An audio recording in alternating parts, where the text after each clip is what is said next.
சூரிய வம்ச படம் எத்தனை பேர் பார்த்துருக்கீங்க? நான் ஒரு 100 தடவைக்கு மேலே பார்த்துருப்பேன். ரீசெண்டாக நான் அந்த படத்தில் ஒரு விஷயத்த கவனித்தேன். படம் ஃபுல்லாக ஹீரோவோட அப்பா ஹீரோவை திட்டிகிட்டே இருப்பார். உருப்படாதவன், என் பிள்ளையே கிடையாது, என் குடும்பமே இல்லைன்னு இப்படின்னு சொல்வார். கூட பிறந்த அண்ணங்க தம்பின்னு சொல்ல மாட்டாங்க. லவ் பண்ண பொண்ணு நீ படிக்காதவன் உனக்கு கல்யாணம் பண்ணிக்க மாட்டேன்னு சொல்லிட்டு போயிடும். இந்த கதையெல்லாம் கேட்டு படித்த பணக்கார ஹீரோயின் இவரை லவ் பண்ணி வீட்டை விட்டு ஓடி வந்து மேரேஜ் பண்ணிப்பாங்க. இவருக்கு பஸ் வாங்கி கொடுத்து இவர் ஒரு பெரிய பிஸ்னஸ் மேன் ஆக்கி ஒரு ஹாஸ்பிட்டல் கட்டுற அளவுக்கு பெரிய ஆள் ஆக்குவாங்க. பட் இந்த ஹீரோ கேரக்டர் என்ன தெரியுமா பண்ணுவார்? ஹாஸ்பிட்டல் திறப்பு விழாவில் நான் இந்த அளவுக்கு பெரிய ஆள் ஆனதுக்கு காரணமே என் அப்பா தான் சொல்லுவார்.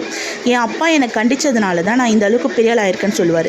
என் ஒய்ஃப் எனக்கு சப்போர்ட் பண்ணதுனால தான் இந்த அளவுக்கு ஆயிருக்கேன்னு ஒரு இடத்துல கூட சொல்ல மாட்டார். பட் தேவயானி மேம் அவர் எக்ஸ்லவர்கிட்ட நான் படித்து கலெக்டர் ஆனதுக்கு காரணமே என் ஹஸ்பண்ட் தான் சொல்லுவாங்க. நீங்கள் இதை ஏற்கனவே கவனிச்சிருக்கீங்களா? உங்களுக்கு எப்படி தோணிருக்கான்னு கமெண்ட் செக்ஷனில் மறக்காமல் சொல்லுங்கள். என்னதான் இருந்தாலும் நம்ம ஹஸ்பண்டை ஒரு இடத்துல நம்ம விட்டு கொடுக்க மாட்டோம். பட் ஹஸ்பண்ட்ஸ் எங்கேயுமே நம்மளை பெருமையாக பேசவும் மாட்டாங்க, நம்மளுக்கு சப்போர்ட் பண்ணவும் மாட்டாங்க. இந்த வீடியோ உங்களுக்கு பிடிச்சிருக்குன்னா லைக் பண்ணுங்கள்.